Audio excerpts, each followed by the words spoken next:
So, all the stuff we've been going over already is still going to be valid. Like everything we use when it comes down to gaps, liquidity, that's all going to be continuing what we're going to be touching on. But the main thing I want to get you with now is I want you to, here, let me get this, a trading plan.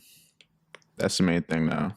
So like having an actual system behind what you're going to be looking for, if that makes sense. So when it comes down to having a trading plan, and to simplify it before we get into it, you just want to be able to know how much you're risking, how many trades you're allowing yourself, the types of trades you're going to be looking for, the system, just all of that, the pair, the time of day, the timing is going to be basically like the blueprint. Or for example, for if you think of people that are in real estate, they have, when they do cold calling, they usually have a script that they go over every time to each person. And it's just about a numbers game. They have the script. They know what they should be saying. They know what they want to be, the points and everything. And they have it so they can keep on doing it because they have a winning system. That's really what a trading plan is having a system that you know works. Yes, you're going to be taking losses, but the system is going to make it so that it's the long game you're playing. You're going to be thinking of 10 trades, 50 trades, 100 trades. You're not going to be thinking of just one. So if you do take losses, having the winning trading plan and having a good system behind it is going to be what is actually going to be beneficial. So first things first is going to be risk. So how much you're risking when it comes to money wise or percent wise. So say for example, what demo account were you trading, or if you put money in an account? No, not. I'm saying how much. My demo account.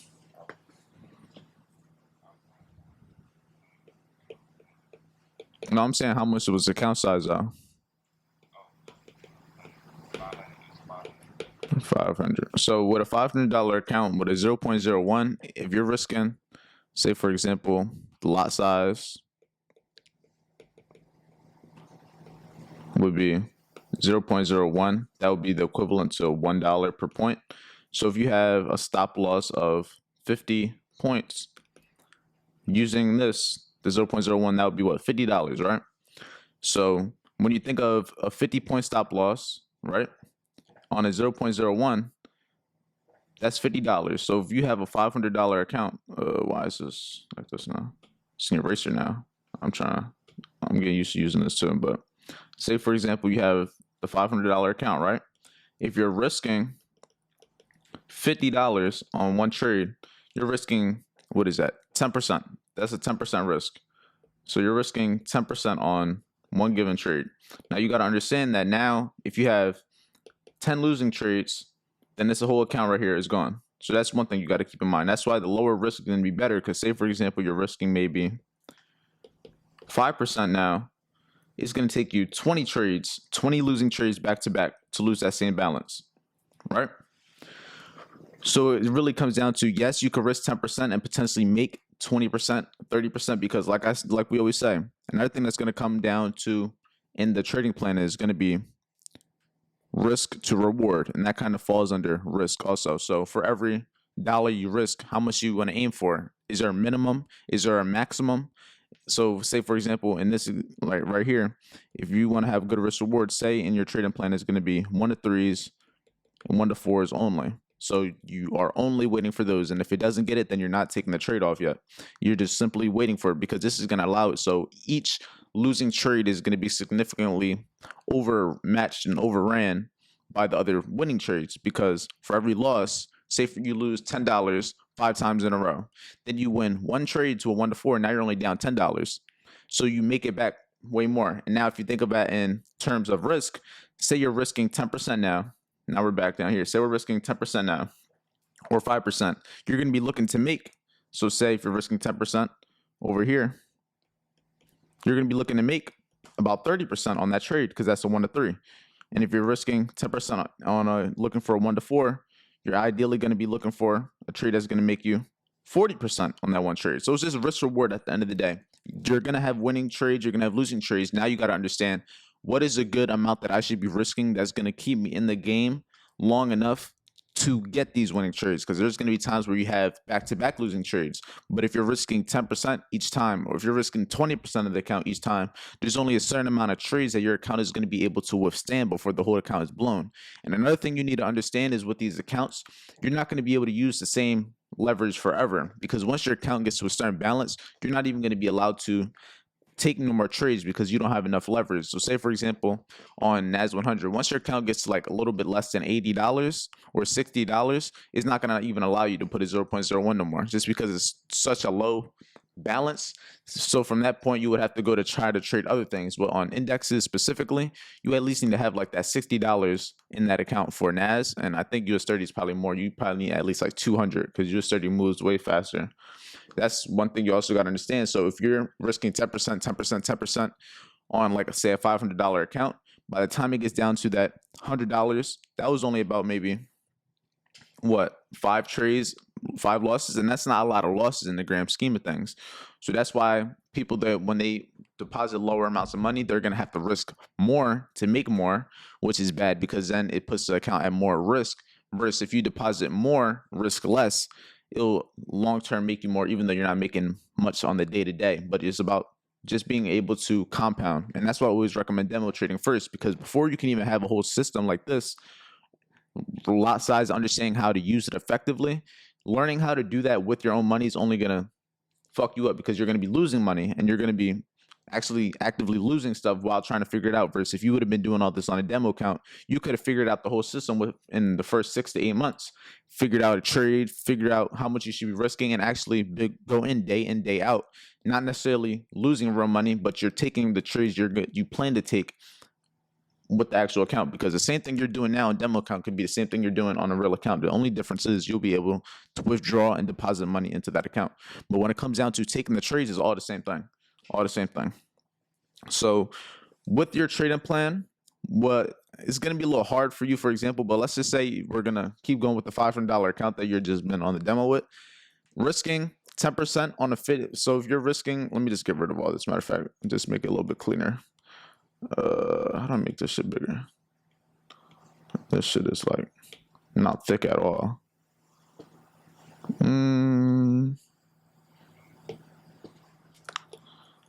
Cause that's just small. I don't know, I'm gonna figure it out. Watch this. All right, this is a little bit better, just like this.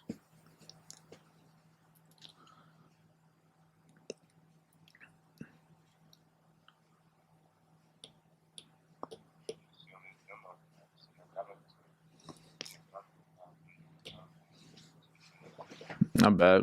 It also depends though, because I don't think you knew how much you're risking per trade either. That's another thing.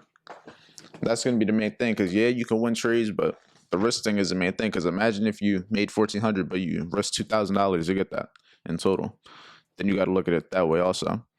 So we went over risk. So how much you're going to be risking per trade money wise, you need to have that inside of the trading plan. So on this right side, we'll just say, let's just say your trading plan says you're going to risk, I don't know, since you're on a small account, I'll say 5 to 10% per trade.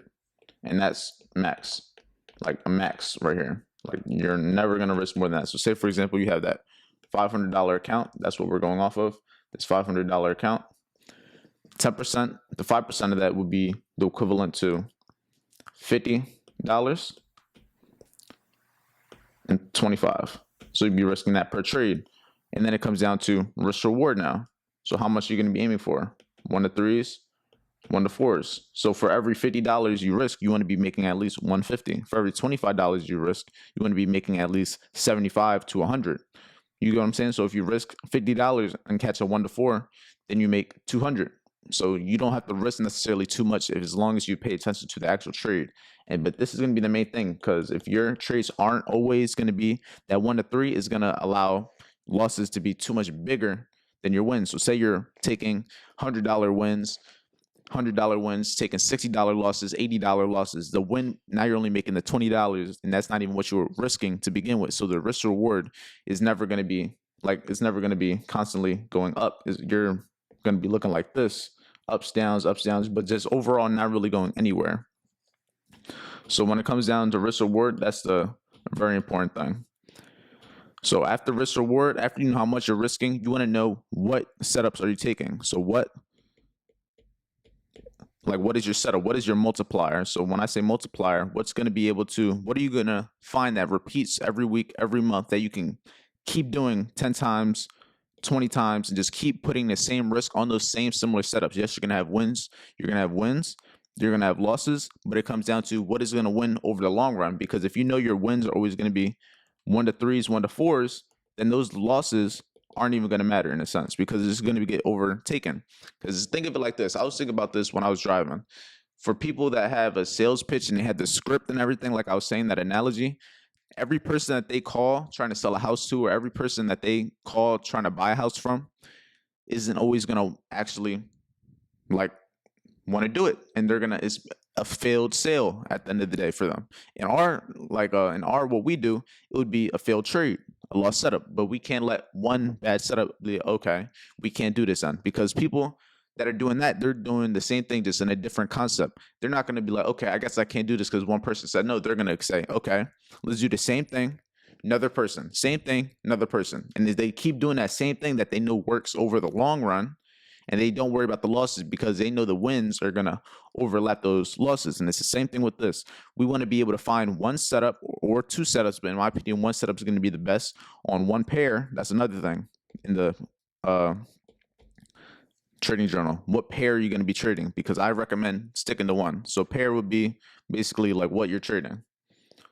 So like a US 30, like an index, like a crypto, what are you trading? Like, what is your market? Are you a crypto trader? Are you a forex trader, a stock trader, index trader?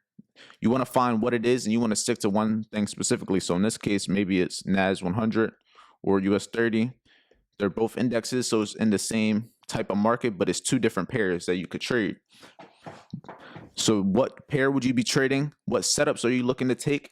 And also sessions and timing, because it's just like a job in a sense. You got to know when is your time to be on and off the charts. Me personally, what I'm getting into nowadays is my trading session is going to be mainly London session. So that means from 2 a.m. to around 4:35 a.m. is my frame that I want to be looking for trades. And that's just me. And now if I have a trade that I hold, yeah, I might monitor or manage it in a different session, but I'm not going to be actively looking to take any more trades or positions except for my main session, which is going to be London session. So I have that time in my trading plan. I have the time I should be on the charts. I'm going to have the pair I'm going to be trading, so I'm not looking for different things. So if I don't see something that I want to see, I just know there's nothing then, because I have just these set things that I'm actually going to be actively going over. And then also, I know what I'm going to be actively looking for. So when it comes down to, what is giving me my multiplier? What am I going to be able to find that's going to be able to consistently 10x, 20x my money over months long term? You're going to want to have a setup. And having what setup, having the pair you're going to use, and the time frame and time session that you're going to actively use it, and then having your risk parameters, that's going to be what's going to allow you to consistently make the money now. So knowing how to trade, knowing what the charts is going to do is one thing, but if you don't have a proper risk management and proper system that you can now implement that trading concepts to, is not going to matter. Because you could know exactly what to do trade wise, you can know exactly where to get in and out the market, but if your wins are as big as your losses, you're not going to make money long term. If you don't have one setup that you look for, you're not going to make money long term, because you're going to be constantly taking different setups, and you're not going to learn your current market, and you're not going to learn like what you're actually doing, if that makes sense. So that's really what it comes down to when I say, having a trading plan. And this is something that you're going to have to actively write down yourself, so that you can kind of figure out, but you get the idea now. And you got to also keep in mind, when it comes to this risk, like per trade, this is going to be one of the most important things, because the risk per trade is going to allow you to have a certain amount of trades also. So when it comes down to risk, you want to be able to know what number of trades. You have to have a max number of trades, because you got to keep yourself from over trading, putting too much risk. Because yes, if you risk 1% on a trade, that's not a lot. But if you take 5 to 10 trades a day, now you're risking 5 to 10% just on a whole bunch of positions. So you want to be able to max yourself to a certain amount of trades. For me, my max is 2 trades. So 2 max trades, and that's just it. If they lose, they lose. If they win, they win. But you got to be able to know when to cut it short and to come back tomorrow. So what questions would you have so far when it comes to trading, like trading plan, like with actually having a system?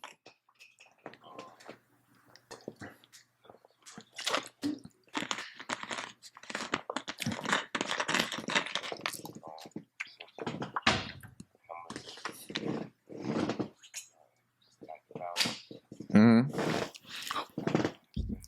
You just got to be able to put it together. Yeah, how do you put it on the chart? How do you use I'm not see a graph that shows up on stop loss? Yeah, like that's something that I make, but all of this is all you. Like the chart, this has nothing to do with the chart. This is gonna be all stuff that you got to be actively implementing. Like the chart's gonna be there, but now you got to understand. You got to take what you know from the charts and use this behind it now. So you got to know what session. So let me just go over here. So now from here, you would have to go into the charts, and then you're gonna be like, okay, since I have all of this that I have, I know what I'm going to be risking. I know all of this. You got to go know when you're going to be trading. You got to know how much points you're going to be looking to risk on a specific trade, because that's going to be how you calculate, okay, I'm looking for a 1 to 3. If I'm risking 50 points, I know I need 100 to 150 or 200 points for this potential trade. And it's really like the trade. This is a part of it that you don't necessarily see. This is just all you have to actively do it. There's certain tools you can use, like having the risk reward, like when you get into a trade, so you know exactly where you're gonna be in and out. So say for example, just like this, if I take a trade, I have like this tool on the fib. So say I enter the trade here, I put the stop loss somewhere, and then I can use this tool that I have to measure where everything would be. So this is the stop loss, and this is where I enter. And now it shows me exactly where my 1 to 1 would be, my 1 to 2, my 1 to 3 for whatever I'm risking now. So say, for example, I do that same thing. Say I look for a trade right in here or something. Say I'm risking, I don't know, whatever this is, 64 points. And I'm looking to target all the way down here. Then I can get the tool. I'll put wherever the stop loss is, wherever my entry is, and it'll show me where my TP 1, 2, 3, and so on will be. So it's like, it makes it easier, so you don't have to necessarily second guess looking for a target, because you'd say, yeah, you're ideally looking for the price to run all the way down here, or maybe all the way down here. But if you can at least see where your TP, like where your 1 to 1, 1 to 2, 1 to 3, you could potentially get out early, or you could potentially wait for it to keep going, because you know visually where it's going to be based off of what you're risking. And that's just a little tool that you could use. That's just like a visual thing. But like I said, having the trade plan, all of it really comes down to, it's going to be all just you versus you at the end of the day doing it, because it's just like no one else is going to implement it. It's going to be, because no one's going to have your same account size. No one's going to be trading potentially the same thing. No one's going to maybe have as many trades. So you got to kind of put together it all for yourself and understand you. And that's when it comes down to having experience to know, okay, I can take a lot of trades without overtrading. I can't take a lot of trades without overtrading. I can risk a lot and it not really affect me because it's a big loss of money. Or I can't wake up for London, so I have to wake up for New York. There's a whole bunch of different things that's going to be specifically catered to you that you got to be able to understand about yourself. And that only comes down to doing it over time with experience and just being able to actively learn. You know what I mean? I'll be up for the London 6 chart.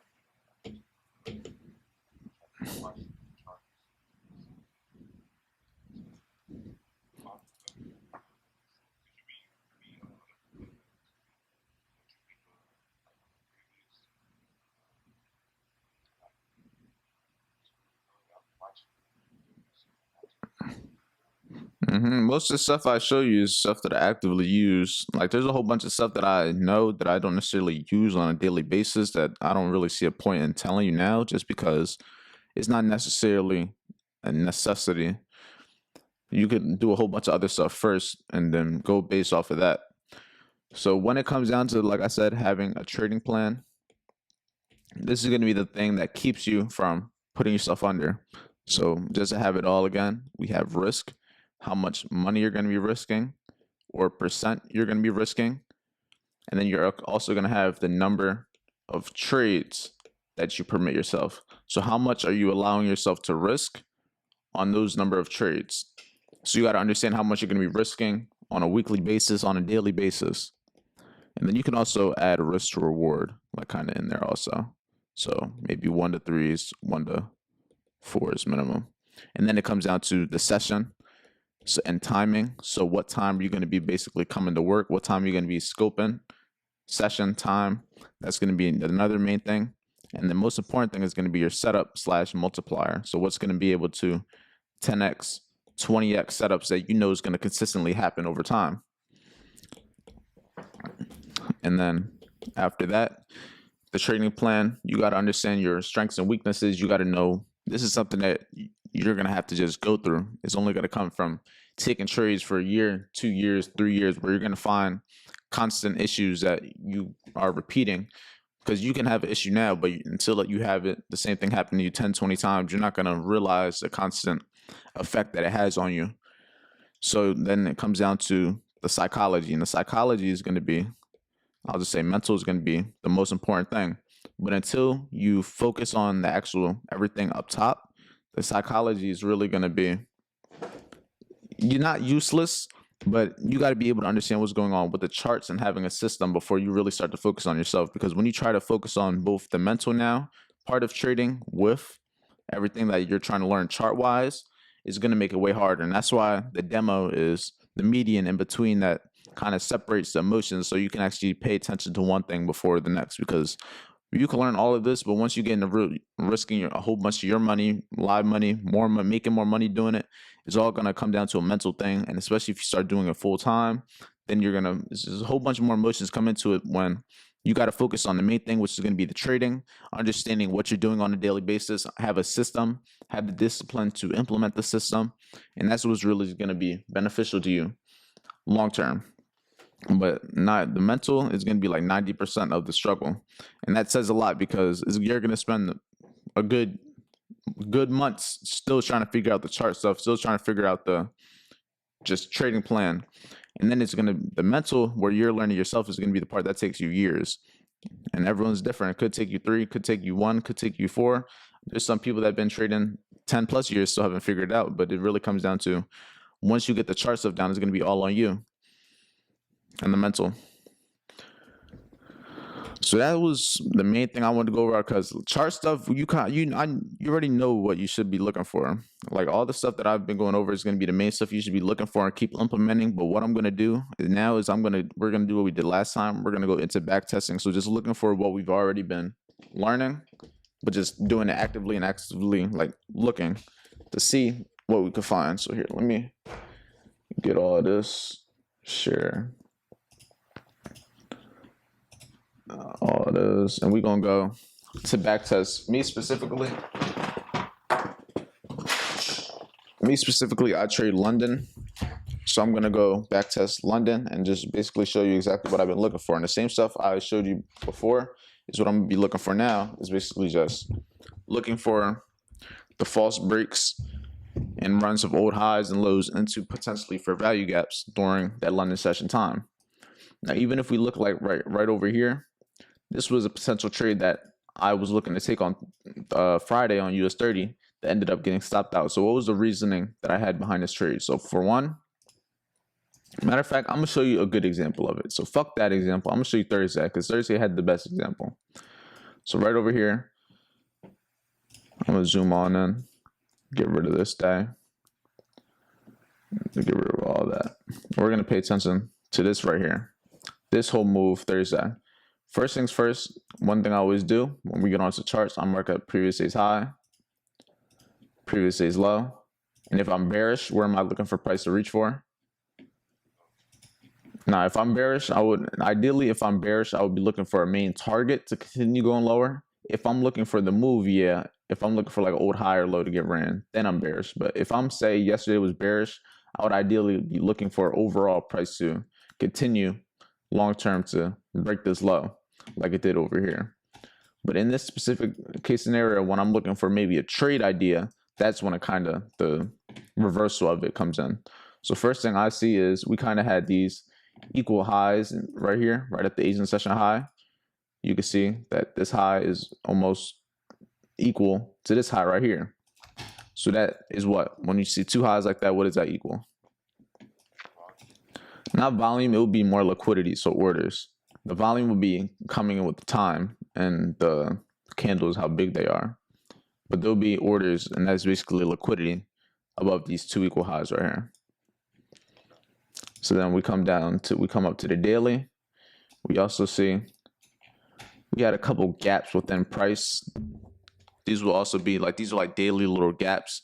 These could also be areas in which you could use as fair value gaps, because fair value gaps is going to be a concept that's going to be every time frame, everything. A gap is going to be a gap regardless.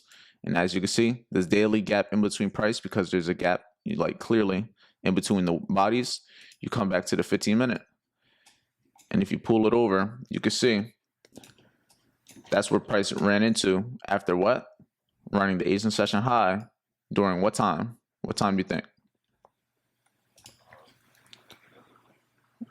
3:45 is when it happens. So if we go to the 1 hour time frame, the high of the day was made during that 3 o'clock 1 hour candle. So that's what I'm always looking for within those main hours of time for price to have its reaction to come in and do its thing. So even if it takes 30-40 minutes, I know if it still happens within that main hour candle, then I'm still good. And then where would I have been looking for price to reach for? In this case, if I'm getting in at the Asian range high for a potential short, first main target would have been the Asian range low. And I also see that there's a fair value gap right in here, right below that low. And you can even see that later on in that day, price used that fair value gap, rejected it, and then continued moving lower. And this is a trade that I actually caught on US 30. This was the trade. I caught this trade. If I were to go back to Thursday, which was, I'm not sure the day that was, 13th, maybe 12th.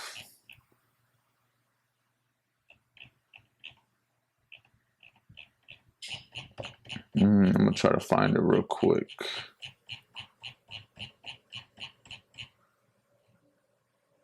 Go look for London. Where is it at?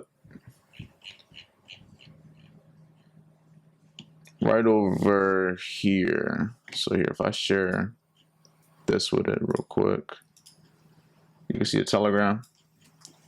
So this right here. So you can see the move up there, or kind of.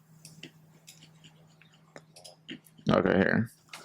So this is the move that ended up running. And as you can see, remember this pullback I just showed you? I was in from the London move when we ran the high, and you can see the reaction I had to the downside. When you have trades like that play out, those are going to be the plays that, like, that's what I'm really trying to capitalize on, especially going into the future. These are the main things that I like to see. What happened? Price ran this high into liquidity area, tapped this fair value gap. And if you also, what's the last concept I went over with you? Was this topic of big figure levels. So if you look at this red level right here, this is 33,600. So all of that liquidity got built up around that area. Price ran all the liquidity from it. So grabbed all the stop losses, grabbed everyone's stop before eventually having the reversal and coming down to where? To target the Asian range low. And then where did it come down to overall? Came down to the previous day's low. So those are always the main things. If I'm looking for the same reasons I'm looking to get into a trade, or the same reasons I may be looking to get out of a trade, because nonetheless, I expect it to have a reaction. And the main thing that I also want you to see is if you pay attention to when we had this pullback right here with this candle at 8 o'clock in the morning, when it came back into that gap we're looking at, if you look where it went into right in here. So this is where I had the trade idea, 3 a.m. Price came down, and right now I'm on the 1 hour candle, 1 hour time frame.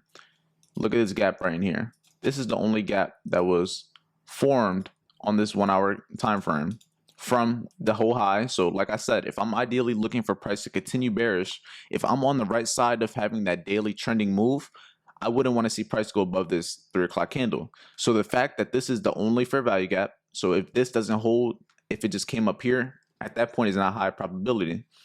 There's only one it came into at 8 o'clock in the morning, retrace into it, and then look at how price just boom, drop. So remember what I was telling you, when price has those 3 candles, and then you can look for it to retrace into it potentially to continue it, so you don't have to wait for it to come back into the future. This is exactly what it did. And if you come down to that 15-minute time frame and look at it like that, look at that. So even then, even if you didn't have this good trade, there would have been a potential retracement in that 8:30, 8 o'clock time. And then where did it go? All went to that previous day's low. So let's see. Now let's look at the risk management side behind this. So let's see. With this trade, I'm not sure exactly how much I was risking, but my entry would say somewhere in there. But let's just say I got in right when it ran that high, just as a safe entry with a stop loss of maybe 40 points. 40-point stop loss, that means all the way to this Asian range low is a 1 to 2. So that's valid. That would have been an okay trade because I'm still making 1 to 2 times what I'm risking, and that's at a safe target. If I would have maybe aimed to target this fair value gap fully, that turns into a 1 to 2.6 to almost a 1 to 2.3. But then if you look at the overall target to see if you're right on the day, so if y'all would have held this trade fully, that's a 1 to 8 now. And these are the trades that I'm looking to really capitalize on. The ones that I can hold to my main targets and just leave a small portion running for the rest. Because trades like this, if you can catch a 1 to 8, this is going to significantly make up for a lot of losses. A lot of losses. A lot of, like, most losses, and probably make you some back. But if I'm, mind you, and these happen multiple times a week, but the thing is with these types of setups, they're not always going to continue to run fully like this. There's a lot of times they will, and they do like a good 50% of the time. But for the other 50%, you don't want to just leave it running and then it just reverses on you, right? So that's just one setup. And we're going to look at the day before where it also had a setup like that.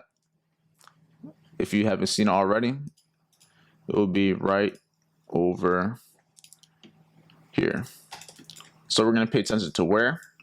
Right in here, London session, because I'm only going to backtest London session specifically because if that's all I trade, I want to be able to understand what's going on within that main session specifically. So we have previous day's high, previous day's low. I'm going to mark up the Asian range. Boom, mark up the Asian session range. What's the first thing I notice? 3 o'clock. Whoa, would you look at that? Price right above what? Asian range high. Grab the liquidity from that high, grab the orders. At what time? 3 o'clock. So time and price. Also, let's look at where price. Let's look at where price went to. It went to this 33,650 level. So there's one thing with big figure levels, and there's another one with like quarter levels. But don't worry too much on this level right here. Just think of it as just another whole number level for now. So we can see that it went to that level during that specific time. It didn't run its previous day's high. This could have easily, likely though, potentially even went higher within this 3 o'clock hour and made a wick to that and still had the same move. So that's something that I always keep in mind, that if I take my first potential trade idea here, there could be a chance that I lose it and then price comes higher, and then this is where the move happens. So that's why I give myself potentially 2 trades a lot of the time, because that first attempt I might not always be right. But the main reason that I do like this for potential shorts is why? Because we had this low right here that was significantly close to the Asian range low. So what it basically was leaving is just a double bottom. And what is a double bottom? Just more liquidity, more orders. So now when we ran all this, we had somewhere for price to potentially target. And then if you also look lower, we had this low here. Price could have also ran for it. And then after that, we have like the previous day's low. So from that move, as you can see, if I would have got in safe target as soon as we ran the Asian session high, maybe about 40, 30 point stop loss, a 30-point stop loss would have been very safe. And if you would have been looking for the main target of this low right here, in this case, if you would have been targeting the Asian range low, you wouldn't have got a 1 to 2. So that wouldn't have made sense to target there. But in this case, it ran by the Asian range low anyway. So if you would have targeted this low, that's a 1 to 2.5. That's a good trade. But if you would have potentially waited for that previous day's low, it never hit it. So there's going to be times where you're not 100% on the right bias. Even though your setup does play out, there's going to be situations like this where if you would have held this, just be like, oh yeah, let me just wait. It's going to come down there. It's going to come down there. And then something like this happens. It could either stop you out fully, or you just listen to what I said before and always go for that 1 to 2, 1 to 3 minimum, maybe take some off and then leave a small percentage to run in case it keeps going. But you don't want to be like, okay, let me bet everything on it, because there's a lot of times where you see moves like the one we just went over previously from the other day. Then there's going to be a lot of times where you get something like this where it gives you a little bit of it. Then there's going to be other times where it gives you almost nothing and then continues to go the other way on you. So there's a lot of different scenarios that happen during London, but for the most part, a lot of the setups could look very similar, even if they don't play out fully. If you're aiming for that 1 to 2.5, 1 to 3 minimum, and then partial out, you're going to make a lot more money than holding it all the time. But then that's when it comes down to having those rules, like we said, having those rules to keep you from hurting yourself, because that's all the rules are really there for, is to keep you from doing damage to yourself. And then here, mind you, these are just 2 examples from this week. 2 examples of the same thing happening just this week. So even if that was, I think that was for the most part, the most that happened this week. I don't think it happened more than 3 times. Mind you, this is just on one pair. Friday, we also had a kind of nice move too, but it was a little bit different. So what it really did is Friday, the London session had a good push. So 3 o'clock had a good push higher, and it didn't start to reverse until around that 5 o'clock time. So Friday, I took losses on this because I was looking to go short all in here. I was looking for shorts all in here because I wanted to see price continue to go for this previous day's low. But I ended up taking losses, and then they stopped me out before eventually doing the same thing just later on. And there's going to be times where this timing isn't on the right side.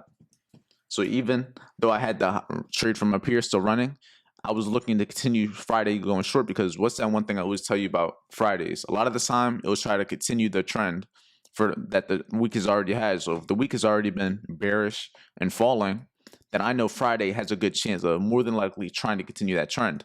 And during London session, that's what I was looking for. I was looking to see, maybe I can catch this high. Maybe I can catch the point where price is going to continue to move lower. And in this case, I was right on the idea, on the direction, but timing just, it wasn't there. And that happens a lot too. It just really comes down to, like I said, having that system, because just like anything, you're going to have winning trades, losing trades. It just comes down to being able to keep yourself in the game. So I'm going to go find another example of this London move happening. I'm trying to just scout. I think this is one I already went over. Kind of, not really. We're going to go to this one. If I didn't go over this one. Right here. A whole different day. Look. And look how... Yeah. But you see, like, your eyes, what I want you to get used to is going to that very point that you want to pay attention to. Because from all of this, I don't even care about all of this. I care about what started it, and the fact that it was the setup that I always look for, right? Because I know that there's going to be times where it plays out shitty, but look at this. It barely moved, and then right at 9:30, wabam, whole thing. And this is the type of thing where if you hold that trade, boy, oh boy. But now let's not worry about that. Let's worry about how we could have potentially capitalized on this trade. First things first, previous day's high, mark up previous day's low, same thing, same thing. And right now, good thing I did like about this is what? This previous day's low wasn't ran yet. So by the time London opened, previous day's low wasn't ran. And then also 2 o'clock, we kind of made more lows by it. So we made equal lows. Well, relatively equal lows with the previous day's low and this low here. So just building up more liquidity below this low here. And then what happened? So what are we looking for next? Asian range. We're gonna look to see if we can run the Asian range high or low and potentially tap into an area of maybe an imbalance or maybe a fair value gap of some sort.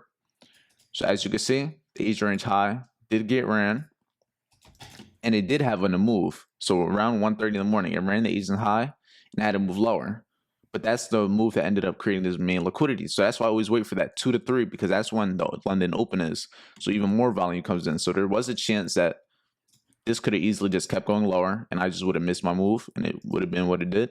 But if I have the patience to wait now, I'm like, okay, now since we built more liquidity, it's not even 3 o'clock, we could potentially run these highs like it did. Let's look at where we are price-wise. 34,100 was right above it also. So it tapped in at 34,100, ran all these highs at what time? 3 o'clock. So that's the main thing. So even if I just would have waited till 3 o'clock, it would have happened for me. This would have just taken place for me. And I'm like, okay, it did what I wanted. I'm either going to be wrong and it's going to continue to fly higher, or I'm going to be right. And I might at least get to break even before anything. And the first thing I noticed is this clean fair value gap right here. This is when I would have wanted price to go into, but as you can see, look at that. not random. What price does.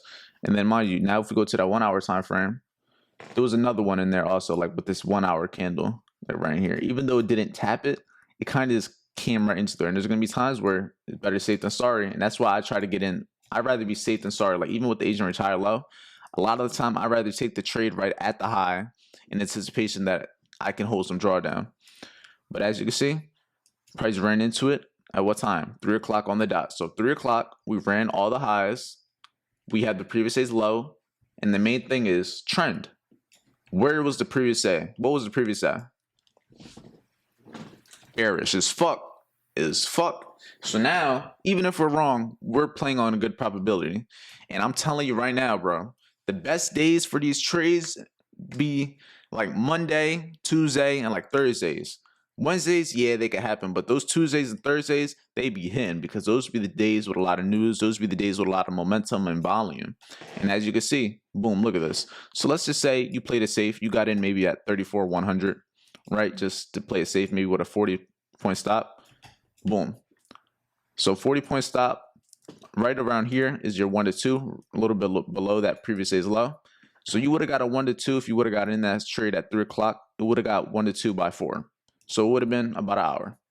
But if you would have been an example, since this is a Tuesday, there's a good chance it could trend. Just look at the overall of this, right? This is just what you would have been like in your sleep. But what I'm trying to really capitalize on is these trades. I want to always have something on when they have this, because that you see that 1 to 2 turns to a 1 to 15 in the same day by 11:30 in the morning. By 11:30, not even 12 o'clock yet. By 11:30 in the morning. And look, where would you have been ideally targeting? You had this previous day's low down here also that you could have been looking to reach for. And that 1 to 15, just to that is a 1 to 10 right there. So mind you, this is just one day. So even just think, you got to understand that this is going to significantly make up a lot of losses for when you do catch these trades. So if you even if you would have taken 9 straight days in a row of all losses, this would have made it all back and you still would have been up 1%, which is crazy. So it's just, you got to think of it like that. And yes, you're not always going to catch trades like this. I've probably caught few trades like this ever, but I was never really looking at these moves now. But now it's just, when you do things long enough, you start to be aware of certain things happening. And this is a good example of something that is happening a lot. And this is the same exact example like I've shown you, and you've seen the same one just repeatedly in different days doing different things around the same time. And why is it doing it? Because it's an algorithm. At the end of the day, the market does very similar things over and over and over again. And I'm about to find you another example. Let's see right over.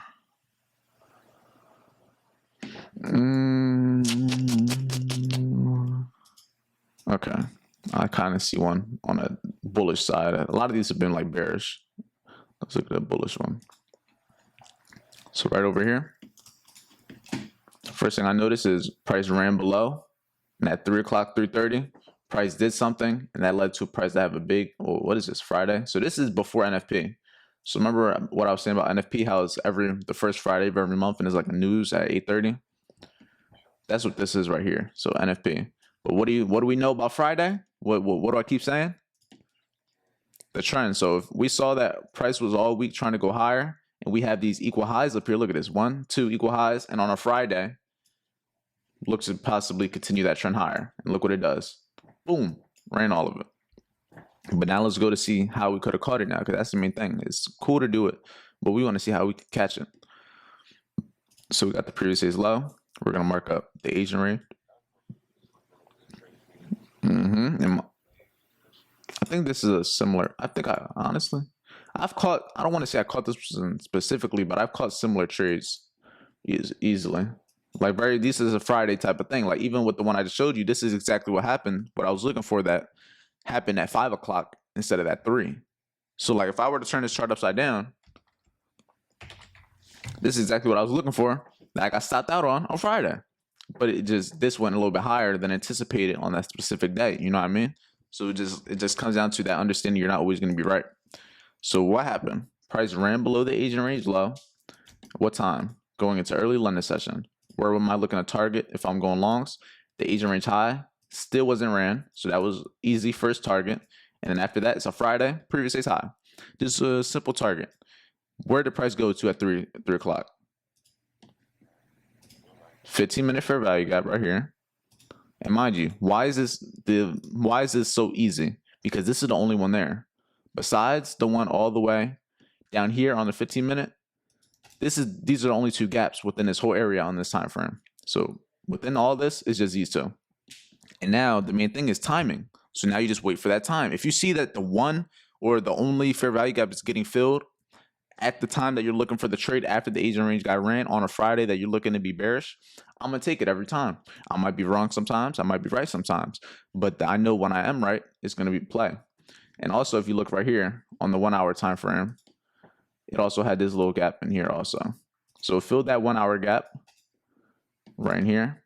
And then it tapped into the one on the 15-minute. And then look at what happened. Boom. And then you can even see later on in the day during New York session, had a retracement into that same gap on the 1 hour before it went higher. Now, remember how I showed that price had a retracement on that other trade at 8:30? Same thing, potentially. Like you see how it's very similar to how stuff it does on those specific days. London made the low, had a retracement, boom, Friday, went to its overall target. Now let's look at how much we could have been looking to risk in this trade. Let's say, for example, we got in safe at that 1 hour area. Now, mind you, I'm being safe with all these potential trades. Say you're risking 30. Like, I'm not saying I'm getting in right here because I've done it before. I've had a lot of trades where I get in there, but I'm saying just safe wise. Say we get in safe. Like, we're not trying to get the best. Get it safe at the 1 hour area, even if we got at the Asian range low, risking 30 points. To the high is about a 1 to 5, but if you're waiting for that previous day's high, that's a 1 to 3.7 just being safe with a shitty entry, in my opinion. With a shitty entry. But if you have anything better, like anything within here, lower, 1 to 4 now. And if you have anything like a 20 point or a 30 point and you're really like in there, boy, that's when the risk reward starts to really kick in. But that only comes down to having experience and being able to understand and have the confidence that something like this is going to happen. Because until you see it happen over and over and over and over and over and over again, you're not going to have the confidence to actually know what you're looking for. And mind you, this is like 3-4 of the same setups I've showed you. And now I'm going to come to the same day. It's not same day, same week. And I'm going to see if there was a potential move also. Nothing that fits that framework because there's a lot of moves that will happen during London, but it's not always going to be that move. You know what I mean? Sometimes it could be something different. But when it happens, boy, oh boy, like look right here. See, I just had to go over a few days. It's not going to happen every day, but when it do, you going to wish you was there. I got caught into the trade, bro. That one on Friday. Oh, yeah, you're going to have to be up because being asleep is going to be good when you're in the trade if you don't care whatever happens. But when you want to know what happens, you could either lose that trade while you're asleep or something. But look, a situation like this where price came significantly close to running that Asian range low, but it never did. And if you would have been waiting for it, it would have never did it. Then if as soon as it ran that high and then it came above that previous day's high, you might have been looking for shorts now. But in this case, it would have been potential losses. And there's just days where it's not going to be ideal. Like if this would have ran the low at that 2 o'clock time, that would have been perfect for longs. Perfect. But not every day is going to be clean. Down here, you can see a potential move. This is the day before, so this is on a Friday. So what do we know about Fridays? They tend to continue the trend of the week. So Friday, at what time? We have the previous day's high up here, which is also like a double top in a sense. It did get ran here, but it's like almost relative in a sense. So it's like two highs that we're looking for right up there. And then what happened? London session came in. Okay, everything's being a little weird. London session came in. What time? It ran the low first at 3:30. So it did happen in that 3 o'clock. So even though it took a little longer and went into that 4 o'clock time, it still went in and did it within that around the same time. And like I said earlier, there's going to be certain things with big figure levels. It came down to 32,850. And now we're going to go to the 1 hour time frame. Mind you, I haven't been going to crazy time frames on this. I just been sticking to like 2. You don't ever need to go to live. If you can have 2 main time frames, that's going to be good. Now in this case, on the 1 hour time frame, I don't really see any gaps besides one that's all the way down here. But in this case, it didn't tap into it. And even if you go to the 15-minute, it didn't tap a gap. There wasn't no gaps on the 15-minute also. So there's just going to be times where examples like this where it's not going to be perfect all the time. The only thing that had a real reason for price to do this was timing and grabbing liquidity on a Friday and continue the trend higher. But even then, we keep seeing examples of this. A lot of days they happen. There's going to be a lot of days that certain trades specifically happen on. And then now, if we let me see if I go to the daily or something. Even on the daily, there wasn't really anything in here that I tapped into. So there's just going to be times where you're going to have more confirmations than less. But even then, this is still a simple confirmation. Ran the low during that time that you wanted to see it get ran, and it started to reject. So in a sense, you don't need to have every confirmation in the world. The more the better, yes, but you don't need to have it. So let's say you got in there with maybe 30-point stop loss, targeting what? Age range high, previous days high. That's the one to 3.5, just with London session. If you would have got in that trade at 3:30, you would have been out the trade at 6:30. And if you would have let it run into boy, oh boy, into the day, that's when you see what I mean? Like, you would have been up. But that's why it comes down to there's going to be times where it plays, and there's going to be times where it doesn't. So that 1 to 3 turned to a 1 to 16.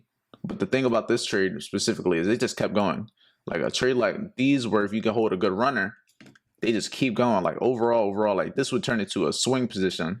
If you were like good enough and confident enough in a trade, this could have been a 1 to 24, but you would have been having to hold this for 2 days, which isn't a lot.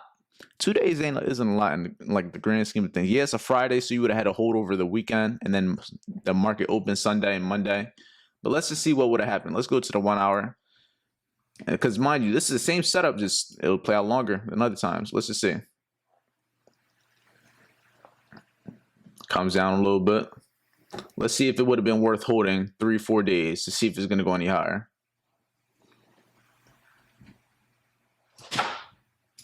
Let's see. So far after those 3 days, it's been nothing but lower than where we originally were on Friday.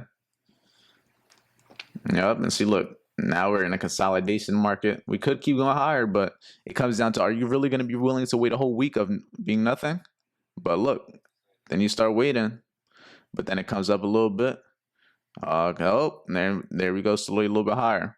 But mind you, most of the move happened in 2 days, and then 1, 2, 3, 4, 5, 6 days of nothingness, and then it just started barely. Like this point right here is we were at that high on that Monday, and it just got back above it. So it was like, damn.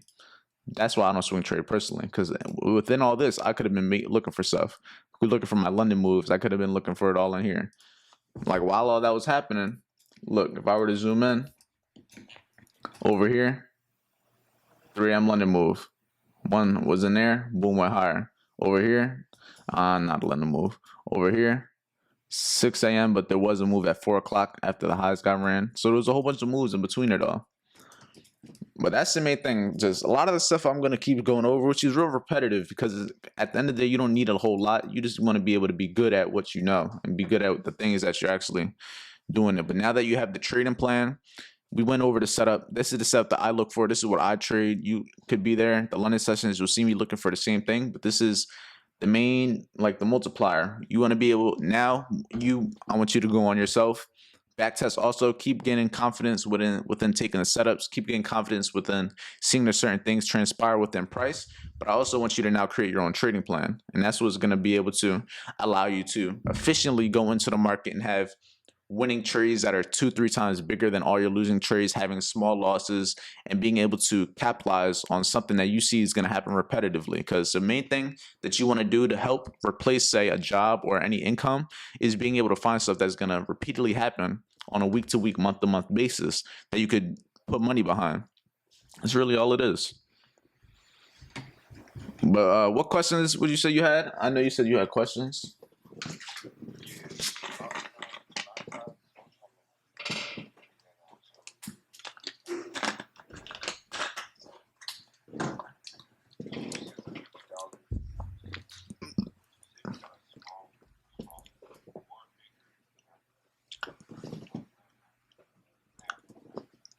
Will just be, it's $1. The smallest lot size is going to be $1 per point. Anything above, so you still got to start multiplying it. So 1, if it's If you're risking $100, if you're risking 100 points on a 0.1, then it's $100. If you're risking $100 points on a 0.02, it's $200. If you're risking 100 points on a 0.03, $300. If you're risking 100 points on a 0.10, you're risking $1,000. So it just keeps on multiplying.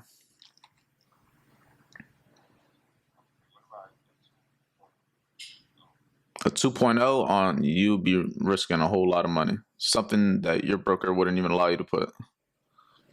Like your broker is not even gonna allow you to put lot sizes you're not gonna be able to even handle. It's just gonna margin call you. It's just gonna be like, nah, you can't handle this size.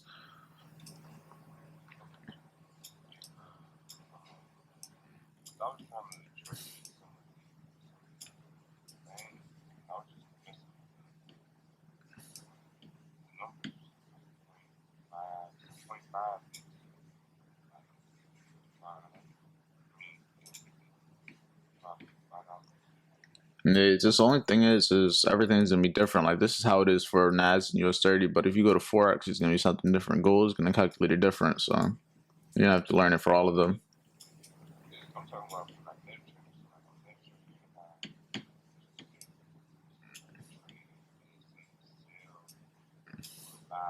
Mm-hmm.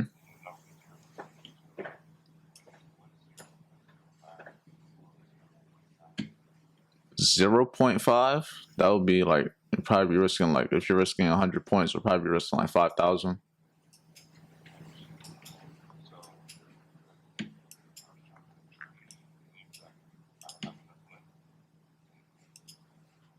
You know, because especially with the indexes, you got to have a certain balance to be able to put a certain size. Because if it's too big, then it's not going to allow you, because you're just going to blow the account in one trade.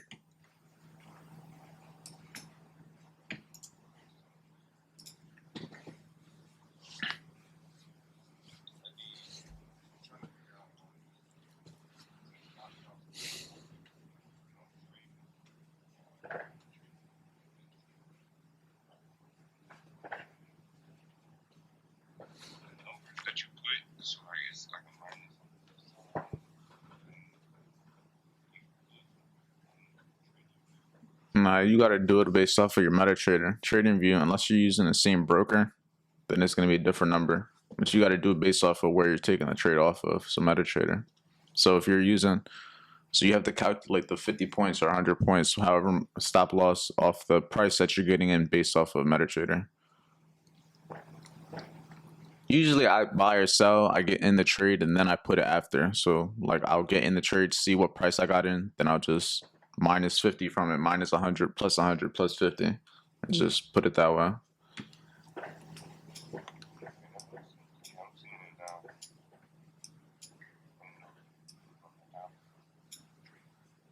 Now you could do it on MetaTrader. Trading view is just to see the chart. That's all it is. You're not using it to actively do anything, but just get an idea what you want to see price do.